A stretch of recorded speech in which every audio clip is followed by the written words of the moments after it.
बात करने वाले हैं बच्चों पूरे सीक्वेंस एंड सीरीज का सिंगल गो में। सीक्वेंस एंड सीरीज के अंदर मैं अर्थमेटिक प्रोग्रेशन से होते हुए ज्योमेट्रिक प्रोग्रेशन तक पहुंचूंगा और ज्योमेट्रिक प्रोग्रेशन के बाद स्पेशल सीरीज को समझाऊंगा मेन फोकस करके। ठीक है, आओ शुरू करते हैं। सबसे पहले हमारे पास क्या है, अर्थमेटिक प्रोग्रेशन। एपी हमारे पास क्या होती है बच्चे, अपने को पता है ऑलरेडी, 10th क्लास से हम करते आ रहे हैं। एपी के अंदर होता है जिसमें दो कंसेक्यूटिव टर्म्स के बीच का डिफरेंस हमेशा क्या रहता है, सेम रहता है। अगर दो कंसेक्यूटिव टर्म्स के बीच का डिफरेंस सेम रहता है तो हम उसको क्या कहते हैं कि अर्थमेटिक प्रोग्रेशन है ना।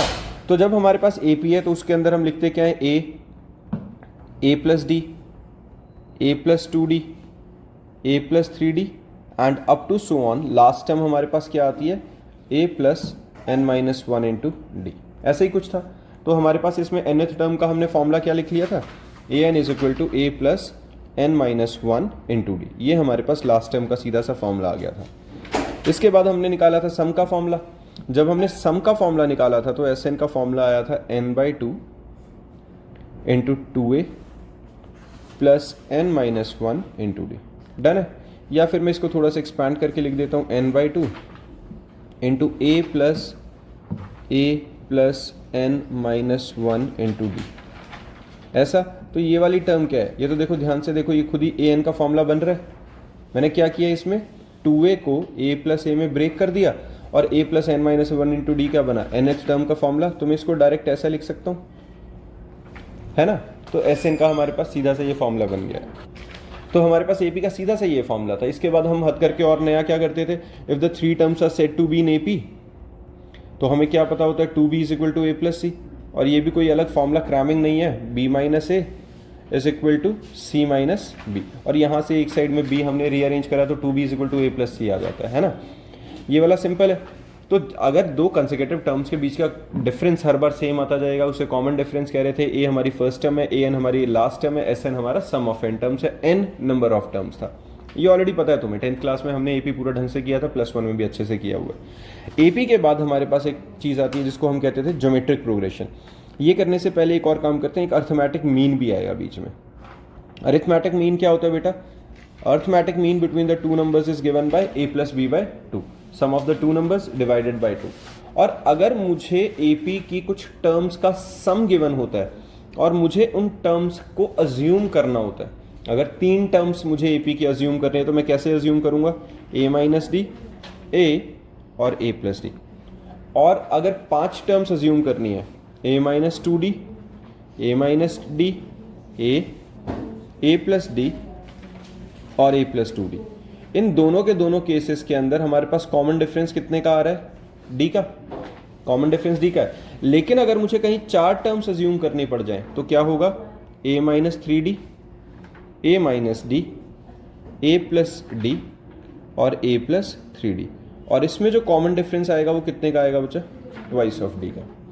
डन है। इतने के अंदर हमारे एटलीस्ट ट्रिक्स के साथ भी मिला के एपी की कंसेप्ट सारा खत्म हो जाता है। इसके अलावा सिर्फ वो क्वेश्चंस आएंगे, उसकी प्रैक्टिस करेंगे तो हमारे पास अलग अलग चीज़ें निकल के आएंगी। एज अ कंसेप्ट इतने में एपी निपट जाता है। अब हमारे पास आता है बच्चा ज्योमेट्रिक प्रोग्रेशन, जीपी।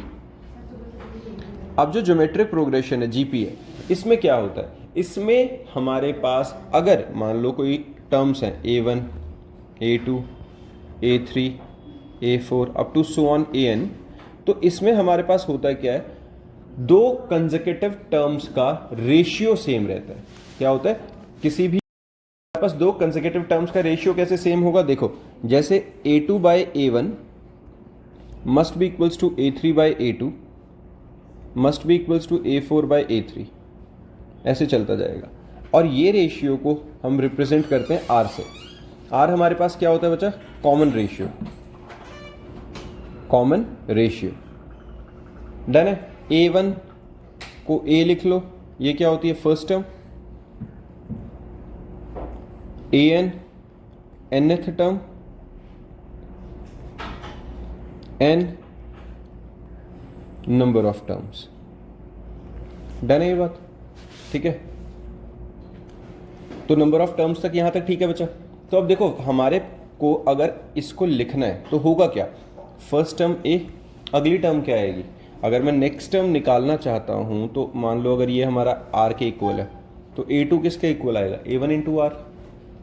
तो हमारे पास आएगा ए आर, नेक्स्ट क्या आएगा a r square, a r cube, a r 4 and up to so on a r raise to the power n-1। ये हमारे पास nth टर्म ऑफ जीपी का फॉर्मूला आ गया है।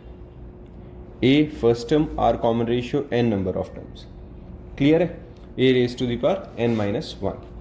अब अगर हमें बोला जाए a b and c all three are in GP, तो इसका मतलब क्या आएगा b by a must be equals to c by B.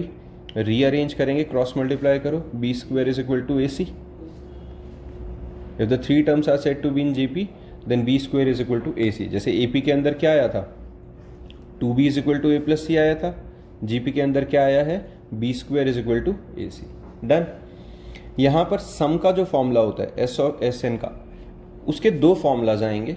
क्या क्या है, a r raise to the power n-1 over r-1 if r is greater than 1 and a into 1 minus r raised to the power n divided by r-1 if r is less than 1। Done है, ये हमारे पास सम का formula आ गया है।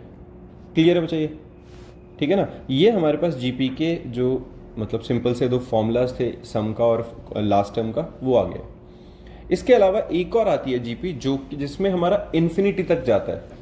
क्या होता है हमारी, इसमें तो nth टर्म तक जा रही है ना, अगर हमारे पास कुछ ऐसा आ जाता है कि हमारे पास जो जीपी है वो इन्फिनिटी तक जाती जाए, तो उसके लिए सम का एक सेपरेट फॉर्मूला होगा, sum of infinite terms of GP. इसके अंदर 1 माइनस आर आना है बच्चा, ठीक है।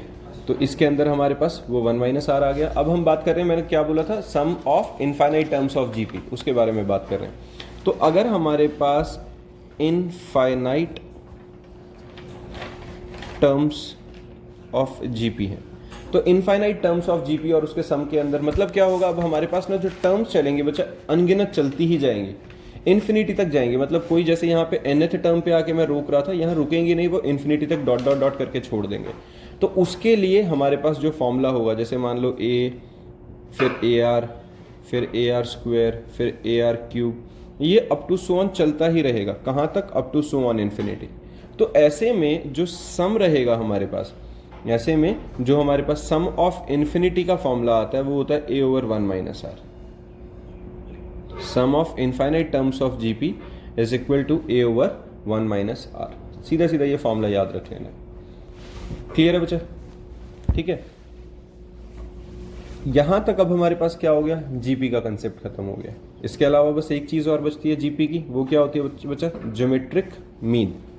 Geometric mean between two numbers a and b, तो वो क्या आता है, square root of a b. ये हमारे पास ज्योमेट्रिक मीन का सीधा सा फॉर्मूला था। क्लियर है, square root of a b is the formula for geometric mean. किसी को दिक्कत? अब यहाँ एक और चीज निकालते हैं बच्चे। अब हम लिख रहे हैं relationship between arithmetic and geometric mean. Relationship between AM and GM, arithmetic mean and geometric mean.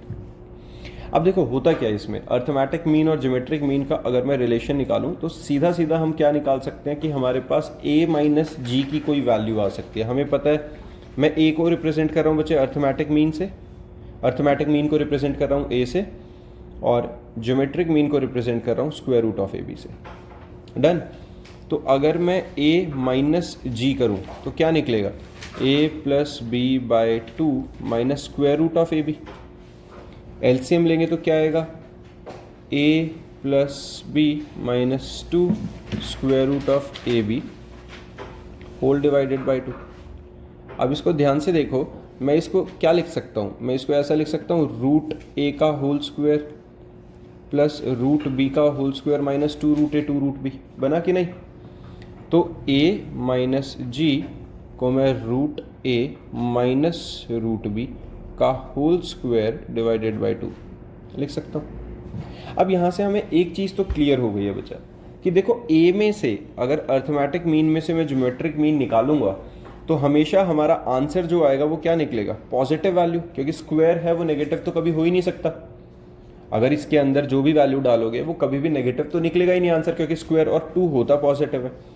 तो इससे हमने कंक्लूजन क्या निकाला कि जो a माइनस जी है that will always be greater than और इक्वल्स टू 0, है ना।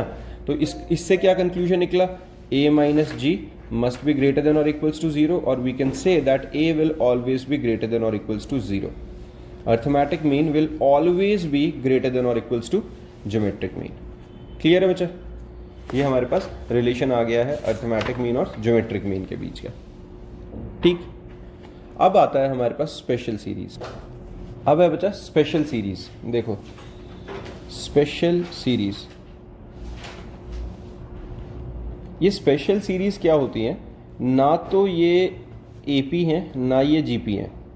ऐसा नहीं कि सब में, क्योंकि एक पहली जो सीक्वेंस आएगी सम ऑफ एन टर्म्स वो एपी है, बाकी सारों में कुछ नहीं है। जैसे कि सबसे पहला बताता हूँ मुझे सम ऑफ एन टर्म्स, ये फॉर्मूलाज याद करने हैं, याद रहने भी चाहिए, आगे भी काम आएंगे फ्यूचर में भी, और काफ़ी क्वेश्चंस में भी लग जाते हैं। ये है हमारे पास 1 + 2 + 3 + 4 + 5 plus up to so on n terms. ठीक है, ये एन टर्म्स तक है। तो ये क्या बन गया, sum of N natural terms बन गया। ध्यान से देखो, ये तो एपी है, first term 1, common difference 1, number of terms n। तो एपी का सम का फॉर्मूला डालोगे तो क्या बनेगा, n × n + 1/2, क्योंकि n/2 तो सीधा ही है। 2a + n - 1 × d करोगे तो कट पिट के n + 1 n × n + 1/2 निकल आएगा। ये क्या आ गया, sum of n natural terms का फॉर्मूला। क्लियर है। तो अब हमारे पास है नेक्स्ट है जो sum of squares of n natural number, जैसे 1 का स्क्वायर + 2 का स्क्वायर + 3 का स्क्वायर + 4 का square plus up to so on n square. ठीक है, n टर्म्स तक अगर जाएगा up to so on n का स्क्वायर आएगा, या n टर्म्स लिख लो उसे, sum of squares of n natural numbers. तो ये क्या है, sum of squares of n natural terms. याद रखना बच्चे इसे, इसका होगा n × n + 1 n × n + 1 × 2n + 1/6। मैंने लास्ट में n का स्क्वायर इसलिए लिखा बच्चा क्योंकि up to so on n terms लिख दिया मैंने उसे, कि 1 square 2 square 3 square 4 square up to so on n square लगा लो। तो n टर्म्स लिख लो या n स्क्वायर लिख लो, वो सेम ही बात रहने वाली है। समझ में आई ये बात, मैंने n स्क्वायर क्यों नहीं लिखा। अगर लिखना चाहता है कोई तो उसे n स्क्वायर लिख लो, कोई परेशानी नहीं है उसमें, up to so on n square लिख लो ऐसा। ठीक है, sum of squares of n natural terms. ठीक है, sum of squares of n natural terms, ये लो ऐसे रखते हैं। तो इसका फॉर्मूला होता है n × n + 1 × 2n + 1/6। क्लियर है ये, किसी को परेशानी। ये हमारे पास क्या है, जैसे कि मान लो मैंने कहा कि पहली 10 टर्म्स के स्क्वायर्स का सम बताओ, मतलब 1 का स्क्वायर + 2 का स्क्वायर + 3 का square plus up to so on 10 का स्क्वायर। अब ध्यान से देखो ना, ये एपी है ना जीपी है, क्योंकि 1 का स्क्वायर 1, 2 का स्क्वायर 4, 3 का स्क्वायर 9, फिर 9 के बाद क्या आएगा 16, 25, 36। ना तो इनका कॉमन डिफरेंस सेम आ रहा है ना कॉमन रेशियो सेम आ रहा है, तो एपी जीपी नहीं है ये कुछ भी, है ना। एपी जीपी इनमें से कुछ भी नहीं बन रहा है, तो ये एक स्पेशल सीरीज बनती है। उसके लिए हमारे पास डायरेक्ट जो फॉर्मूला डलेगा अप टू सो ऑन इसका, तो क्या डलेगा, एन की जगह डलेगा 10, 10 × 10 + 1 × 2 × 10 + 1 होल डिवाइडेड बाई 6। ऐसे करके इसको सॉल्व करेंगे तो हमारे पास क्या निकलेगा, 10 × 11 × 21/6। ऐसे सॉल्व कर लेना। क्लियर है ये, अभी रुक जाओ बच्चे। हाँ जी, ये समझ में आ गया बच्चा। अब इसे सॉल्व कर लेंगे, 2 3 = 6, 2 5 = 10, 3 1 = 3, 7 कर लोगे सॉल्व, जो भी आएगा आंसर आ जाएगा। क्लियर बात है ये। तो ये क्या है, sum of squares of n natural terms का डायरेक्ट फॉर्मूला, जो तुम्हें याद रखना ही रखना है। क्लियर है ये। इसके बाद आता है बच्चा sum of cubes of n natural terms. 1 का cube plus 2 cube plus 3 cube plus 4 cube plus up to so on n cube. Sum of cubes of n natural terms, ये होता है n × n + 1 whole divided by 2 का whole square. एक तरह से sum of squares of n natural terms का था जो, उसका हमने बस स्क्वायर कर दिया है। तो ये बना हमारे पास n² × n + 1/2 whole divided by 4। ये समझ में आया बच्चा? ये देखो ये 3 फार्मूलाज हैं, इसको इसलिए मत याद रखना कि ये इस टॉपिक के हैं, इसलिए याद रखना ये लाइफ टाइम कहीं पर भी कोई ऐसा क्वेश्चन आता है जहाँ पे इस तरह की कंडीशन बनेगी तो डायरेक्ट अप्लाई कर देंगे। तो ये तो अपना जो भगवान के लिए छोड़ा हुआ एक पेज होता है मैथ्स की नोटबुक में या किसी भी एक नोटबुक में, उनमें लिख लेना आगे, ये उतने रेलेवेंट है। अब मैं एक क्वेश्चन करके दिखा रहा हूँ जिसको हम इसकी हेल्प से करेंगे और उन क्वेश्चंस को अटेम्प्ट कैसे करते हैं वो समझाऊंगा। फिर एक तो पूरा फुल फ्लेज एक एक स्टेप के साथ कराऊंगा और फिर जितना हमें कॉम्पिटिटिव के लिए चाहिए होता है ना, क्योंकि हमें पूरी स्टेप्स तो नहीं चाहिए जेईई मेंस के अंदर या किसी भी कॉम्पिटिटिव में ऑब्जेक्टिव बेस्ड में, तो उस तरीके से अप्रोच समझाऊंगा। शुरू करते हैं। आज देखो हमारे पास है क्वेश्चन है find the sum of n terms, find the sum of n terms of series 5 plus 11 plus 19 plus 29 plus 41 plus up to so on dash dash। ये ठीक है। अब एक बात बताओ बच्चे, ये एपी है या जीपी है? ज़रा बताओ, इसे चेक करो एक बार, बताना क्या है। 5 11 19 स्पेशल सीरीज है, तुम्हें क्यों, क्या स्पेशल दिखा इसमें? और हाँ, तो फिर स्पेशल सीरीज वो होती है जिसमें सेम नहीं होता। स्पेशल सीरीज वो होती है ना जिसमें कोई सीक्वेंस बने। तो ये क्या बन रहा है इसमें? एपी बन रहा है, जीपी बन रहा है, क्या बन रहा है? दिमाग लगाओ जरा, इसके अंदर कोई पैटर्न ऑब्जर्व कर पा रहे हो? 5 11 19 29 41 डिफरेंस, मतलब डिफरेंस एपी में है। समझ रहे हो क्या हो रहा है? 11 में से 5 माइनस किया कितना आता है? 6। 19 में से 8 माइनस किया कितना आता है? 8।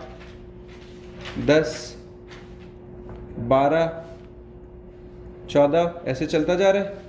तो मतलब हमारे पास ये जो बन रहा है ये सीक्वेंस बन रही है ना? ये वाले एक सीक्वेंस के अंदर हमारे पास बढ़ते जा रहे हैं। तो ये जो बन गया है इसको हम क्या कह रहे हैं कि एक स्पेशल सीरीज का फॉर्मेट है। स्पेशल सीरीज की कोई डेफिनेशन थोड़ी ना है ना? स्पेशल सीरीज की कोई डेफिनेशन थोड़ी। स्पेशल सीरीज क्या, कोई भी एक सीक्वेंस फॉलो कर ले, पर कोई सीक्वेंस जरूर मिलना चाहिए उसमें, तो उसको हम क्या कहते हैं कि स्पेशल सीरीज है। अब इसको अप्रोच कैसे करेंगे इस क्वेश्चन को? देखो जरा, हमें सम निकालना था बच्चे। तो देखो मैंने क्या लिया, Sn is equal to 5 plus 11 plus 19 plus 29 plus 41 plus up to so on second last term an-1 और nth टर्म, यही मान लिया है ना? लास्ट टर्म और सेकेंड लास्ट ऐसे लिख ली। अब मैं फिर से लिख देता हूँ Sn इसी के नीचे, पर एक स्टेप पीछे करके लिख रहा हूँ। 5 plus 11 plus 19 plus 29 plus up to so on an-1 plus an। किसी को परेशानी? क्यों किया है मैंने? क्योंकि मुझे पिछली टर्म में से अगली टर्म माइनस करके लिखनी थी। अगर मैं पीछे की तरफ शिफ्ट करके चला दूं, मैं 0 से शुरू करके चला दूं, तो क्या ही दिक्कत है उसमें। अब मैंने क्या किया, इन दोनों को आपस में कर दिया सब्ट्रैक्ट। जब मैंने इन दोनों को सब्ट्रैक्ट किया तो ये तो पूरा ही कट गया। डन। यहाँ क्या उतरा? 5, 11 में से 5 गए 6, फिर 8 10 12 up to so on. Series बन गई an minus an-1 minus an। Done है, यहाँ तक आया। ये नहीं कटेगा ना, इसमें से जो भी कट के वैल्यू आ रही होगी वो हमें पता नहीं है ना, इसलिए up to so on n-1 term लिख लूंगा मैं इसे। तो an को अगर अब मैं इधर ले आऊँ, an को मैं इधर लेके आ गया, 5 plus 6 plus 8 plus 10 plus 12 plus up to so on n-1 terms. Done है, यहां तक आ गया। तो अब क्या बनेगा बच्चा? ये 5 तो ठीक है, बिल्कुल ठीक है। उसको तो एक उसमें सीक्वेंस में इंक्लूड ही नहीं कर सकते क्योंकि सीक्वेंस 6 से शुरू है। और ये क्या बन गया हमारे पास? क्या बन गया बच्चा? ये एपी बन रहा है। सम ऑफ एपी का फॉर्मूला डालो। सम ऑफ एपी का क्या फॉर्मूला था? n/2। n कितना है? n-1/2। Number of terms n-1 तक है, into 2a plus n-1 into d। हाँ जी, किसी को दिक्कत? तो ये क्या बना बच्चा? 5 plus n minus 1/2 into 12 plus 2n minus 4, ऐसे ही बनेगा। 5 plus n minus 1/2 into 12 minus 4 गए 8, तो 2n माइन कितना बना 2n प्लस 8 है ना। 2 कॉमन ले लेते हैं तो क्या बचेगा 5 plus n minus 1 into n plus 4, 2 से 2 कट गया। किसी को दिक्कत परेशानी बचा इसमें? बिल्कुल ठीक है, ऐसा कुछ बन गया। अब एक काम करते हैं, इसका ब्रैकेट ओपन कर लेते हैं। जब ब्रैकेट ओपन होएगा तो क्या आएगा 5 plus n square plus 4n minus n minus 4, done. जो कि क्या बना an बन गया n square plus 3n plus 1। किसी को दिक्कत है इसमें? किसी को परेशानी? पर ये तो आंसर था ही नहीं। हमारे को क्वेश्चन में क्या बोला गया, फाइंड द सम। क्वेश्चन में सम फाइंड करने को बोला है, हमने अभी क्या निकाला nth टर्म। एक बात बताओ जरा, तुमने 10th क्लास में भी ये क्वेश्चन किए थे, सीक्वेंस सीरीज की पहली एक्सरसाइज है उसमें भी किया था। अगर मुझे a गिवन था या an गिवन था, मान लो an गिवन होता था 2n प्लस 1, तो मैं क्या करता था फर्स्ट टर्म निकालने के लिए, n की वैल्यू 1 डाल दो। इसमें डाल के देखना n की वैल्यू 1 क्या आएगा। n की वैल्यू 1 डालना, 1 का स्क्वायर 1 प्लस 3 इंटू 1 3 और प्लस 1 5। फर्स्ट टर्म देखना 5 थी कि नहीं अपने सीक्वेंस की, 3। n की वैल्यू 2 डालो, 2 का स्क्वायर 4, 3 2 जार 6 प्लस 4 10 प्लस 1 11। बना कि नहीं 11? जो भी है, मतलब हमें ये समझ में आया। मैंने उस अजीब से दिखने वाले सीक्वेंस को एक स्टैंडर्ड फॉर्मेट में ढाल दिया कि नहीं? एक तरह से मैंने रोस्टर फॉर्म को सेट बिल्डर फॉर्म में लिख दिया कि नहीं? समझ में आई ये बात? पता चला? तो अब लेकिन मेरा जो मेन मकसद था वो क्या था, सिग्मा समीशन। तो समीशन ऑफ ए एन क्या होगा, अब इस पे ध्यान दे रहे हैं स्टेप पे।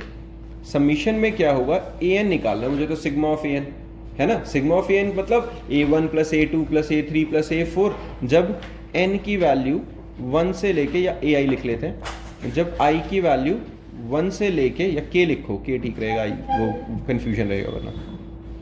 k की वैल्यू 1 से लेके n तक जा रही थी, यही था ना। k की वैल्यू 1 से लेके n तक जा रही थी, तो उसके लिए निकालना है। तो इसमें क्या लिखूंगा, सिग्मा ऑफ n की जगह मैं k पुट कर देता हूँ, k square plus 3k plus 1, और इसके लिए सिग्मा लगाना है जब k की वैल्यू 1 से लेकर n तक अप्रोच करेगी।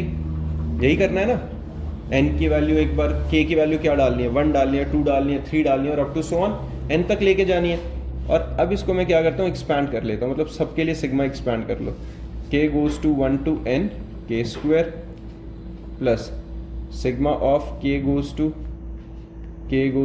1 to n 3k plus sigma of 1 k goes to 1 to n। किसी को परेशानी? अब यहां देखो बच्चे, sigma of k goes to 1 to n का मतलब क्या हुआ, 1 square plus 2 square plus 3 square plus up to so on n square हुआ कि नहीं? यही बात बनी इसकी। तो मैं ये सब लिखने की जगह मैं एक काम करता हूँ, उन फॉर्मूलाज को भी जो मैंने तुम्हें याद रखने के लिए स्पेशली बोले थे, मैं इसके लिए यहाँ पे मैं ऐसे लिख दूँ, सिग्मा ऑफ n या sigma of k where k goes to 1 to n। इसके लिए ये फॉर्मूला बन जाएगा कि नहीं? सेम बनेगा। और इसको मैं कैसे लिख सकता हूँ, sigma of k square where k goes to 1 to n लिख सकता हूँ कि नहीं सिग्मा की टर्म में। सिमिलरली इसको मैं क्या लिख सकता हूँ, sigma of k goes to 1 to n k cube लिख सकता हूँ कि नहीं? ये सेम ही बात है।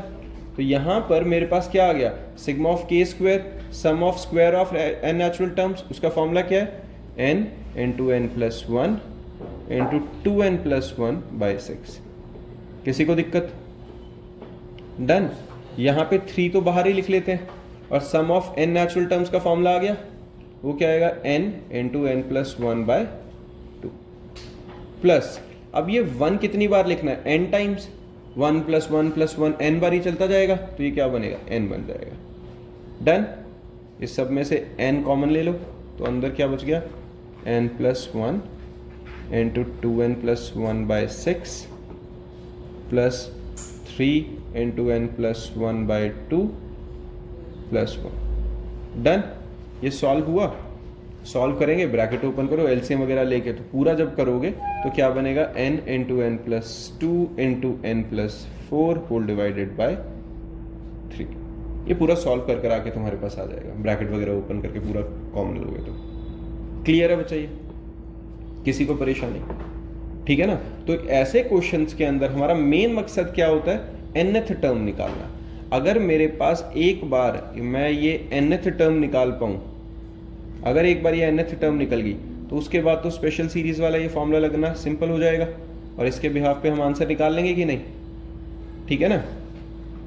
अब ये क्वेश्चन देखो बच्चा, ये क्वेश्चन हम किस तरीके से करेंगे देखो। अब मैं इतनी लंबी चौड़ी मेहनत नहीं करूंगा। जैसे हमारे पास देखो एक्सरसाइज 9.4 का पहला ही क्वेश्चन है। एक्सरसाइज 9.4 का पहला क्वेश्चन है 1 into 2 plus 2 into 3 plus 3 into 4 plus 4 into 5 plus up to so on, ऐसा है। अब एक बात देखो, मेरा मकसद क्या था, मैंने क्या बोला कि मेन हमारा टारगेट रहेगा an निकालने का, कि an निकल गया तो बात बन जाएगी। तो इसमें देखो जरा, हम an जज कर सकते हैं क्या? तुम जज कर सकते हो क्या? यहाँ पे 1 1 प्लस 1, 2 2 प्लस 1, 3 3 प्लस 1, तो n n प्लस 1 बना कि नहीं? तो मेरे पास सीधा an n into n plus 1 बन गया कि नहीं? क्या बन गया? n square plus n। मुझे तो सिग्मा चाहिए था, समीशन निकालना है, तो sigma of a k goes to 1 to n, that is sigma of k square k goes to 1 to n plus sigma of k where k goes to 1 to n। ये समझ में आ रहा है? कोई ये तो नहीं कंफ्यूज हो रहा है के कहाँ से आ जाता है? ये जो n स्क्वायर उसकी जगह के स्क्वायर, n की जगह k लिख लेते हैं, k की वैल्यू 1 टू n, k की वैल्यू 1 टू n। समझ में आई बात? अब ये क्या है, sum of squares of n natural term, n into n plus 1 into 2n plus 1 whole divided by 6 plus n into n plus 1 divided by 2, यही रहेगा। n into n plus 1 common ले लिया, होल डिवाइडेड बाई 2 भी common आ गया, तो अंदर क्या बच गया, 2n plus 1 by 3 plus 1, LCM वगैरह लेके सॉल्व करो, n into n plus 1 by 6 into 2n plus 1 plus 3 whole by 3, that is n into n plus 1 by 6 into 2n plus कितना निकल गया बच्चा, ये 2 कॉमन ले लेते हैं, n प्लस 2 बाई 3, 2 1 ज़ा 2 3 ज़ा n into n plus 1 into n plus 2 divided by 9। ये हमारा आंसर आ गया। किसी को परेशानी? समझ में आई ना बात? ये सीधा हमने क्या किया, हमारा मेन फोकस हमने किस चीज़ पे डाल दिया कि भाई nth टर्म पे डाल दो। ऐसे ही एक और क्वेश्चन दिखाता हूँ। क्वेश्चन है, हमें सम निकालना है किसका, इस सीक्वेंस में गिवन है हमारे पास 3 into 8 plus 6 into 11 plus 9 into 14 plus, इसकी लास्ट टर्म को जज करके बताओ ज़रा क्या बन रहा है। ये यहाँ पे क्या बना, सीधा ही दिख गया, n इंटू एन प्लस 5 बना कि नहीं? इसके अंदर एक तो यहाँ से अब आंसर निकल जाएगा। एक और तरीका क्या होता है, तुम यहाँ पे देखो 3 6 9 3 6 9 चलता जा रहा है, तो यहाँ पे लास्ट में आते वक्त 3 का मल्टीपल लिख सकता था मैं, कहीं मैं 3n लिख सकता था, और 8 11 14 ये भी एक AP बन रही है, मैं इस AP के लास्ट टर्म बना सकता था और उन दोनों को मल्टीप्लाई कर देता तो भी nth टर्म निकल जाता। यहाँ तो हमें सीधा सीक्वेंस दिख गया। इन केस अगर ऐसा इनका आपस में कुछ रिलेशन ना दिख रहा हो ना, तो क्या करते हैं, दो अलग अलग जो हमारे पास ये APs चल रही होती हैं या GPs चल रही होती हैं, उनकी nth टर्म लिख के लास्ट में मल्टीप्लाई कर देते हैं या प्लस कर देते हैं, जो भी बीच में क्वेश्चन की कंडीशन होती है, और उससे nth टर्म निकल आता है। और एक बार nth टर्म निकल गया फिर तो सिर्फ सिग्मा लगाना है और आंसर आ जाएगा। समझ में आई है? इसी के साथ हमारी स्पेशल सीरीज भी खत्म हो गई है। ठीक है, तो जो NCERT का पार्ट था, जो NCERT के अंदर मेंशन था, वो सारा सिलेबस खत्म। अब सिर्फ हार्मोनिक प्रोग्रेशन या एक्स्ट्रा कुछ और रहता है, वो हम नेक्स्ट क्लास के अंदर, कॉम्पिटेटिव क्लास के अंदर कर लेंगे। ठीक है।